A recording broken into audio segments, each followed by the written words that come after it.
اقوام متحدہ کی سلامتی کونسل کی جعفر ایکسپریس پر حملے کی شدید مذمت۔ اعلامیہ میں بتایا کہ ٹرین پر حملہ گھناؤنا، بزدلانہ اور دہشت گردانہ کارروائی ہے۔ سلامتی کونسل ارکان بزدلانہ اور شفاق دہشت گرد حملے کی مذمت کرتے ہیں۔ حملے میں 26 پاکستانی شہری جان سے گئے۔ مسافروں کو یرغمال بنانے کی شدید الفاظ میں مذمت کرتے ہیں۔ متاثرہ خاندانوں، پاکستانی حکومت اور عوام سے ہمدردی اور تعزیت کا اظہار۔ زخمیوں کی جلد اور مکمل صحت یابی کی دعا۔ اعلامیہ میں کہا گیا کہ BLA نے دعویٰ کیا ہے کہ حملہ اس کی مجید بریگیڈ نے کیا۔ کسی بھی مقصد کے تحت دہشت گردی کا کوئی بھی عمل ناقابل قبول ہے۔ سلامتی کونسل ارکان ہر قسم اور ہر شکل میں دہشت گردی کے خاتمے کا اعادہ کرتے ہیں۔ ارکان نے زور دیا کہ مرتکب افراد، منتظمین، مالی معاونین اور سرپرستوں کو کٹہرے میں لایا جائے۔ تمام ممالک عالمی قانون سلامتی کونسل قراردادوں کے تحت پاکستان کے ساتھ تعاون کریں۔ تمام ممالک عالمی امن و سلامتی کو لاحق خطرات کے خلاف ہر ممکن اقدامات کریں۔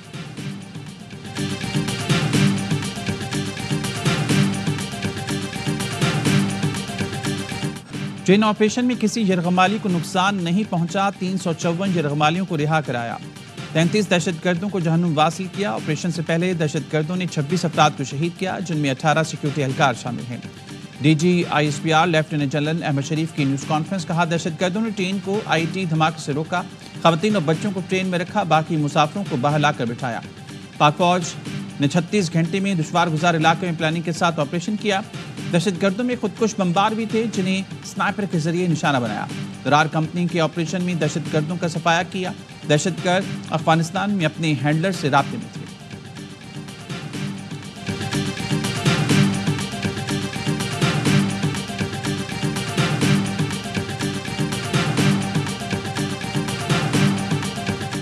بھارت بلوچستان میں دہشت گردی کا مرکزی سپانسر ہے۔ ٹرین حملے کے دوران انفارمیشن وارفیئر چل رہی تھی۔ بھارتی میڈیا پروپیگنڈے کو لیڈ کر رہا تھا۔ AI ویڈیوز اور تصویروں کے ذریعے پروپیگنڈا کیا گیا۔ ٹرین پر دہشت گردی کے حملے کو کارنامے کے طور پر پیش کیا۔ ترجمان پاک فوج نے کہا کہ افغانستان سے ہر قسم کی دہشت گردی کو سپیس ملتا ہے۔ حملوں کی پلاننگ افغانستان میں ہوتی ہے۔ جدید غیر ملکی اسلحہ استعمال کیا جاتا ہے۔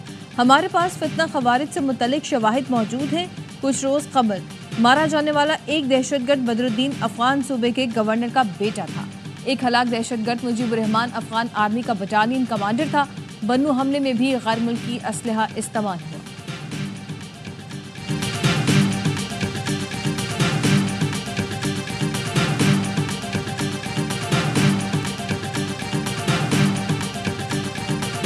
فارج اور BLA ساتھ کام کر رہے ہیں۔ ان سب کی دانی را ہے۔ حملوں کی پلاننگ افغانستان میں ہوتی ہے۔ دہشت گرد کو بلوچ نہ کہا جائے۔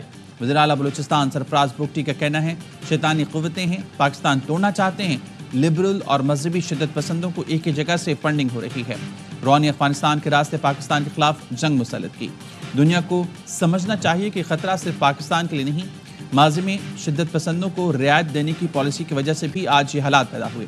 کوئی شخص لاپتہ ہے تو ڈھونڈنا بھی حکومت کی ذمہ داری ہے، لیکن لاپتہ شخص کو ٹول کے طور پر استعمال کرنے کی مذمت کریں گے۔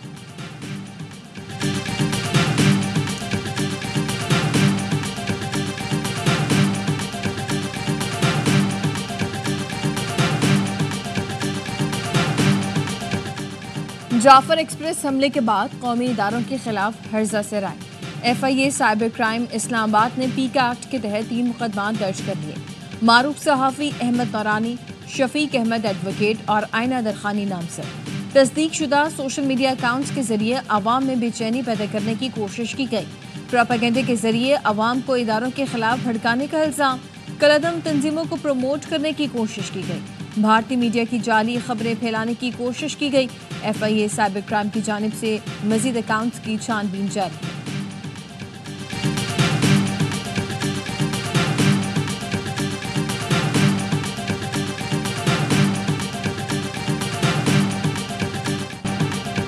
ملکی معیشت کے لیے رواں مالی سال کی سب سے بڑی خوشخبری، مذاکرات کامیاب ہو گئے۔ پاکستان کو IMF سے $2 ارب قرض ملے گا۔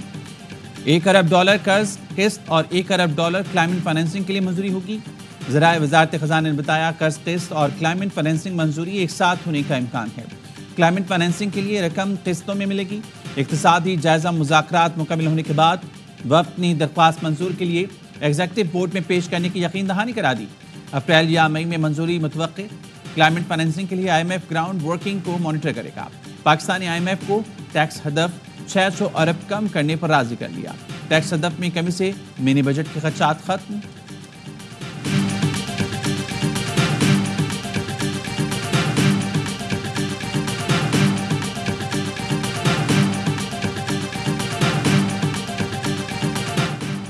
بجلی صارفین کے لیے اچھی خبر، حکومت کا بجلی صارفین کو اضافی وصولیاں واپس کرنے کا فیصلہ۔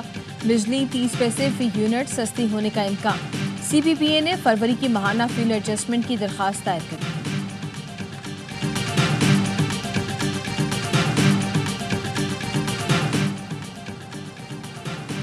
پاکستان میں ڈیجیٹل فائنینس کے نئے دور کا آغاز، حکومت نے پاکستان کرپٹو کونسل قائم کر دی۔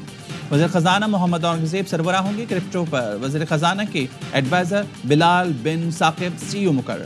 Governor state bank chairman FPCCI قانون اور IT کے وفاقی سیکرٹریز بورڈ میں شامل۔ اعلامیہ جاری، وزیر خزانہ محمد اورنگزیب نے کہا پاکستان ڈیجیٹل فائنینس کے میدان میں قیادت کا خواہاں ہے۔ کرپٹو کونسل کا قیام جدیدیت کے فروغ کی جانب قدم ہے۔ کونسل سرمایہ کاروں اور مالیاتی نظام کا تحفظ یقینی بنائے گی۔ بلال بن ثاقب نے کہا ہمارا مقصد پاکستان کو عالمی ڈیجیٹل معیشت میں ایک مؤثر کھلاڑی بنانا ہے۔ کرپٹو کرنسی میں سیکیورٹی، شفافیت اور جدیدیت کو اولویت دی جائے گی۔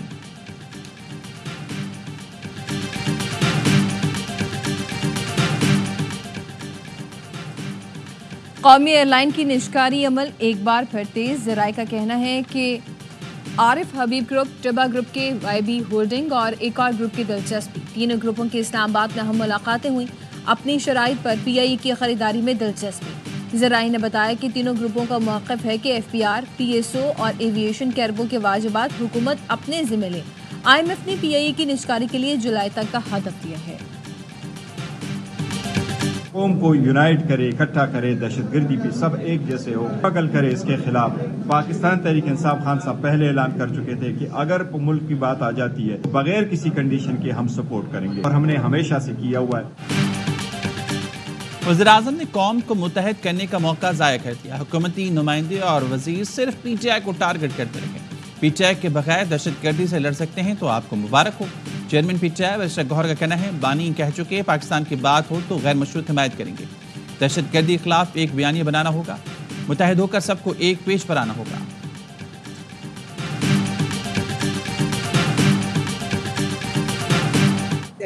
دہشت گردی کے خلاف جنگ میں ہم سب مل کر کامیاب ہوں گے۔ پوری قوم اور پیپلز پارٹی اپنی بہادر افواج کے ساتھ کھڑی رہے گی۔ بلاول بھٹو کا انفارمیشن ڈپارٹمنٹ سندھ کے جاب پورٹل کی لانچنگ تقریب سے خطاب، کہا سیکیورٹی فورسز نے بہادری کے ساتھ دہشت گردی کو شکست دی اور بے نقاب کیا۔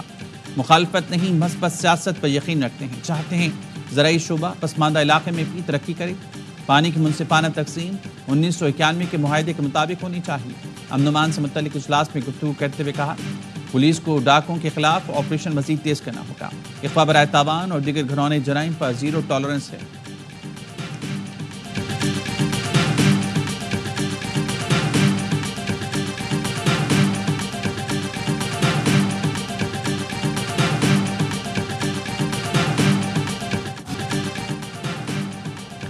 کراچی میں مبینہ پولیس مقابلے 3 ملزمان ہلاک۔ نارتھ ناظم آباد بلاک N میں مبینہ پولیس مقابلے میں 2 ڈاکو ہلاک۔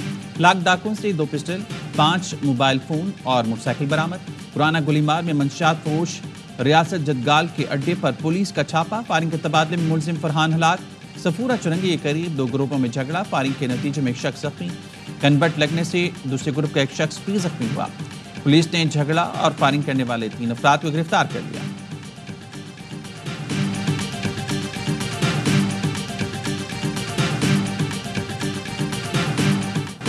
لاہور میں فائرنگ اور شہری پر تشدد کی تحقیقات، نجی سیکیورٹی کمپنی کے خلاف محکمانہ کارروائی کا آغاز۔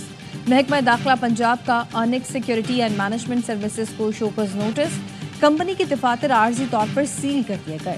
غیر تسلی بخش جواب پر سیکیورٹی کمپنی کا لائسنس منسوخ ہوگا۔ کمپنی کے چیف ایگزیکٹو آفیسر پیر کو طلب۔ مغل پورہ میں گزشتہ روز سیکیورٹی کمپنی کے گارڈ نے فائرنگ کرتے ہوئے شہری کو تشدد کا نشانہ بنایا تھا۔ پولیس نے 4 ملزمان کو حراست میں لے لیا۔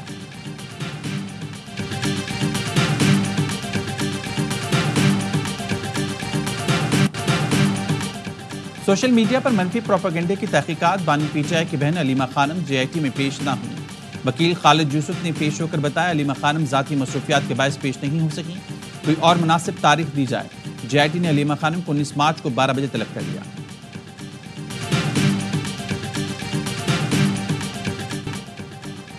چند لوگوں نے پاکستانی عوام کو یرغمال بنایا ہوا ہے۔ یہ ارب پتی حکمران عوام کے نمائندہ نہیں ہو سکتے، نہیں جانتے بجلی کے بل اور بچوں کی فیسیں کتنے بڑے مسائل ہیں۔ امیر جماعت اسلامی حافظ نعیم الرحمان کا ایک بار پھر سڑکوں پر نکلنے کا اعلان، کہا رمضان کے بعد بڑی تحریک شروع کریں گے، وزراء ہاؤسز کا گھیراؤ ہوگا، پھر اسلام آباد کی طرف مارچ کریں گے۔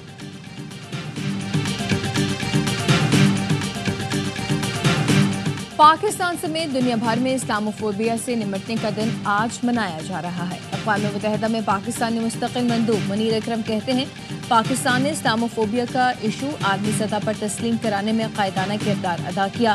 جنرل اسمبلی کی قرارداد کے مطابق اسلاموفوبیا سے نمٹنے کا عالمی دن مسلسل تیسرے سال منایا جا رہا ہے۔ ARY نیوز سے گفتگو میں منیر اکرم نے کہا تھا جنرل اسمبلی میں فیصلہ کیا گیا تھا کہ اسلاموفوبیا کے خلاف خصوصی سفیر بنایا جائے گا۔ اس کا 2-3 دن میں اعلان بھی کر دیا جائے گا۔ خصوصی سفیر کے ساتھ مل کر اسلاموفوبیا سے نمٹنے کے لیے حکمت عملی بنائیں گے۔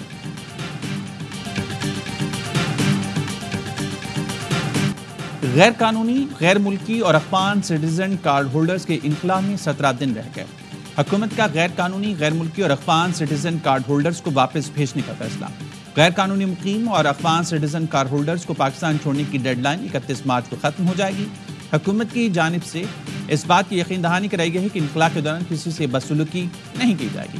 حکومت پاکستان نے واپس جانے والوں کے لیے خوراک اور صحت کی سہولتوں کے انتظامات مکمل کر لیے۔ امریکی صدر ڈونلڈ ٹرمپ کی سابق صدر جو بائیڈن پر تنقید، کہا بائیڈن دور میں امریکہ میں جرائم میں اضافہ ہوا، امریکہ کو پرامن بنانے کے لیے جدوجہد کر رہا ہوں۔ بائیڈن انتظامیہ نے مجرموں کی بجائے پولیس اہلکاروں کو ہتھکڑیاں لگائیں۔ میں نے پولیس افسر کو قتل کرنے والے کو سزائے موت دینے کا صدارتی حکم نامہ جاری کیا ہے۔ بائیڈن کی اوپن بارڈر پالیسی ایسی تھی کہ ہر مجرم آسانی سے آ سکتا تھا۔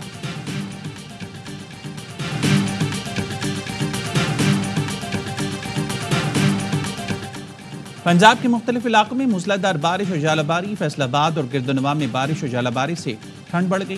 ساہیوال، گجرات، بھاون نگر، ڈسکن میں وقفے وقفے سے بارش کا سلسلہ جاری۔ قصور، اکاڑا، کوٹ عباس میں بھی گرج چمک کے ساتھ بارش، ٹھنڈی ہوائیں چلنے سے موسم سرد ہو گیا۔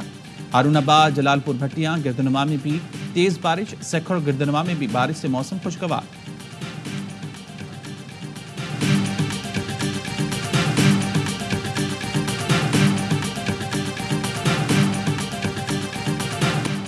PSL سیزن 10 کی چمچماتی ٹرافی کا ٹور شروع۔ دلیو منارہ کو جدید حیدرآباد کے نجی اسکول لے جایا گیا۔ نمائش پر طالب علموں کی خوشی دیدنی، ٹرافی کے ساتھ خوب تصویریں بنوائیں۔ ٹرافی 29 مارچ تک 11 شہروں کا دورہ کرے گی۔ PSL 10 11 اپریل سے 18 مئی تک پاکستان کے 4 میدانوں میں رنگ جمائے